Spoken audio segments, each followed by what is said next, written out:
Hi there YouTube, it's me Tobot Wilderness. Welcome to my channel and welcome to the first of this year's reviews of a Korean toy. Yes, I've got my first Korean toys come in and it's a figure that I bought back in December, but it took its sweet time coming over from Lithuania because the seller, I thought I was buying it off a Korean seller, but turns up even though the seller had a Korean name, he was shipping it from Lithuania for some bizarre reason, and it took a little longer than expected. But it's here now. It's finally arrived, and now I can do a review on it. I've done an unboxing video on it, so let's get on with it. Now, what am I talking about? What figure have I got this time? Well, it's another Tobot V Mini Figure, because I seem to be buying a lot of those lately.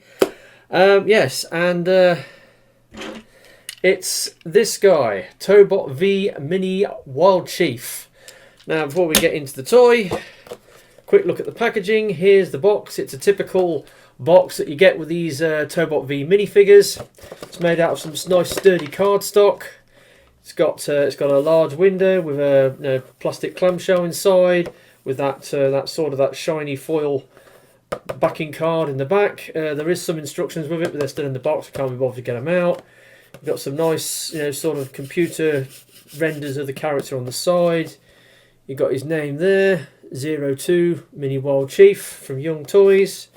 Then you've got pictures of robot mode on the back, and then you've got all the product information on the bottom if you're interested in that sort of thing. So there you go. Now, here's the box for the original toy, the big toy. Do a quick comparison between the two boxes, and as you can see, there's a huge size difference, but they're, I don't know, I mean, these ones tend to be more colourful. These ones have like this this white sort of tech detail around the outside, and then a lot more sort of CGI sort of show renders of the characters on the box.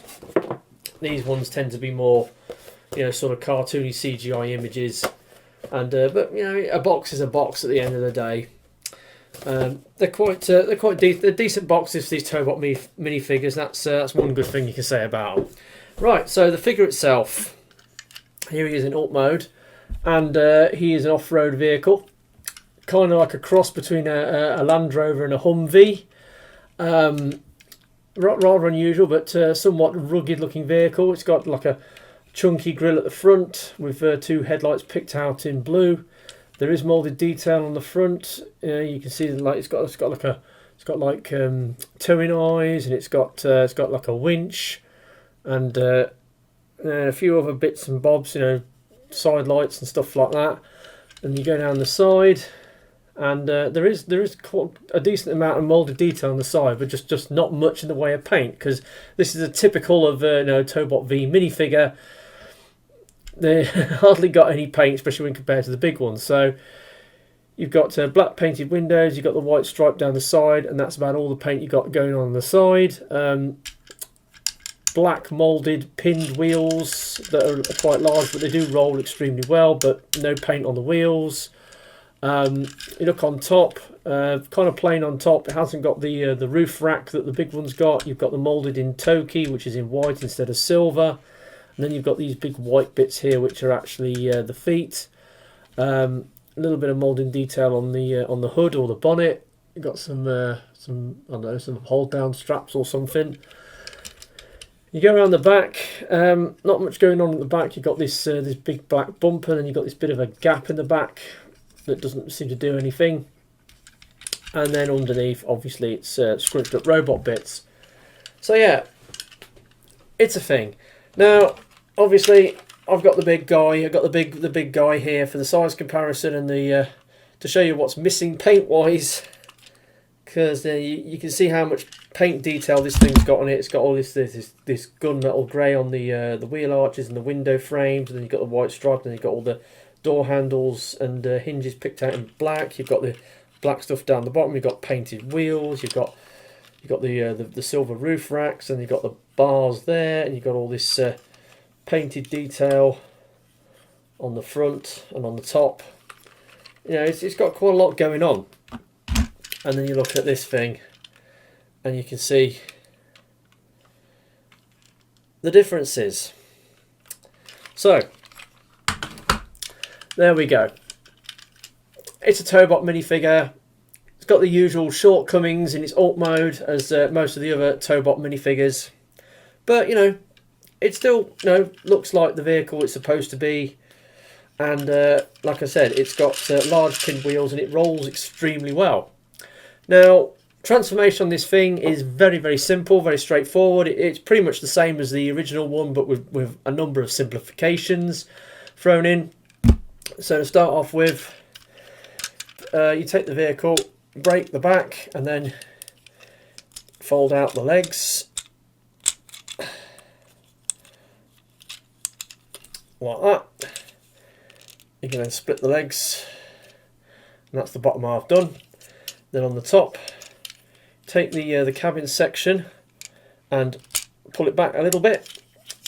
Then you can fold out these hinges here. Then you've got the arms, which are in the side, which fold out on a ball joint and then down on another link with two sort of like detents. Then you turn that forwards, then you go 1, 2, and then turn that forwards, and that's the arms. And then you've got the you just got to sort the waist out. You've got this hinge, this white hinge here that you sort of you rock it back and then bring it forward, and then the head pops up. Oh, let's do that again. Right. And then the head comes up, and then you position that, and there we go. There he is, Tobot V Mini Wild Chief in his robot mode, and he looks pretty good. I mean, there's a lot more colour going on now that he's transformed. Still got this mass of black for the front grille of the vehicle, but you've got a lot more white has now appeared. Obviously the white on the legs and the faux toe key. He's got a bit of white on his arms as well. So yeah, it's a few more colours going on. It's quite a clean bot, you know, hasn't got much in the way of kibble hanging off. Has got some simplifications in the transformation, like the shoulders are just the sides of the car just fold round. You haven't got that that bit that folds round at the top. The toe key doesn't mount into the shoulder like it does on the big toy. In fact, let me just transform the big toy so we can do the comparisons. Right, so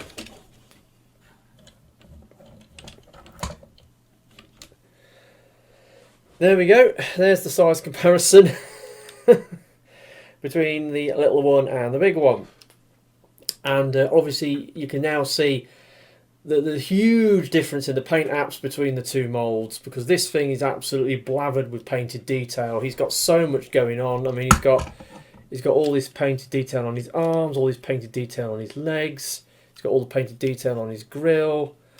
Yeah, and you know, he's got stuff going on all over the place. Just got to fold them back. And yeah, and this thing hasn't.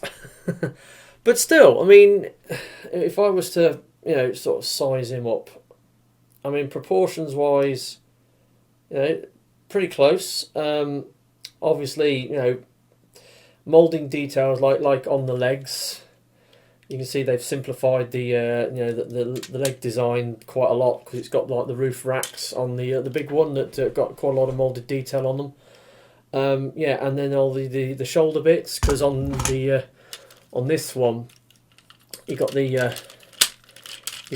car cabin pieces, which if you look on the other one, they just you know, the window sections just stick out, but on this one they fold round to form the shoulders, and on the small one they don't. So yeah, also the wheels. This guy has got the wheels that fold into his waist. This guy hasn't. So there's so many little things that they've simplified the mould. But you know, for the most part, it's a fairly successful, you know, scaling down of the big model, the big toy. It does quite well. I just wish, you know, they'd have picked out more of the details in paint. It would have, you know, been very beneficial, you know, for this guy. But I think for what they've done, it's not too bad. And actually, you know, in handling this thing, I'd say this is definitely one of the better. Tobot V Mini Figures. And before we wrap this review up, let's just do the articulation. Now, articulation on this guy is pretty good actually. It's got a fixed head. Now, because of the transformation joint, well, shoulders, you've got a rotation at the shoulder, which is on a soft detent, which at 45 degrees, which goes round. You have kind of got the butterfly joint, transformation butterfly joint there. Now, his arms are weird. You've got this joint here. The arm sort of folds up like that. So if you're going to do a T-pose with this guy, he looks like he's shrugging his shoulders because he can't bring his arms up, you know, horizontal. He's got ball jointed elbow, so that gives you a bicep swivel and an elbow joint that goes to just over 90 degrees. He has got an ab crunch due to the transformation joint. So there's that. Now, nothing at the waist. But, right. Now, some of the other Tobot V Mini Figures that I have reviewed, they've had problems with the hip joints. They've been designed in such a way that when you move them over a certain angle, they pop off the joint because the design of the actual hips, it starts hitting the inside of the joint and it prizes itself apart. This guy, however, all that range forwards and backwards, and it can almost do the full split side to side. And the ball joints are nice and secure. They got nice smooth friction motion on them. A little bit of twist as well, so it's, you know, give you a little bit of fi twist. But they're great. They're perfect. You know, I couldn't ask for more. If only all the other Tobot V minifigures had, you know, hips that was as good as these. Anyway, so yeah, he's got good hips. His hips work really well. Hasn't got any biceps, thigh swivels per se, but you know, because of the ball joint on the hips got quite a lot of motion, you can get a little bit of twist on the thigh there. Double jointed knees, so you've got the lower joint which goes to 90 degrees, but if you use the second joint, you can get it even deeper. Or if you use the second joint, again, it goes to 90 degrees, and then so. You can use the two joints in concert to get a really deep knee bend. Nothing at the feet because obviously they're fixed and they're just open. He does have quite a lot of hollowness and waffling on the inside of his legs, as you can see there. He's got a little bit on his arms as well. So yeah, there's compromises been made on this mould, but for the most part, he's actually pretty good. I'm fairly impressed by him. Wish it had more paint. Wish it had a bit more moulding detail on a few parts, but for what it is and for what it does, it's fairly successful, and I'm quite happy with this guy. Not so happy with, you know, the way I got it by, you know, thinking I bought it off a Korean seller and getting it shipped from Lithuania. I mean, it's like, what was going on there? But anyway, that's been my review. Tobot V Mini World Chief. He's pretty good. Not quite as good as the big one, but you know, for a minifigure, he's actually pretty good and one of the better Tobot V minifigures you can buy. So there you go. So next week I'll be doing a review of Hello Carbot Samba figure, these two new Samba figures that have come out, so look forward to that. So with that said, I've been TFI Wilderness, hope you enjoyed this review, and I'll catch you all next time. Ta-da!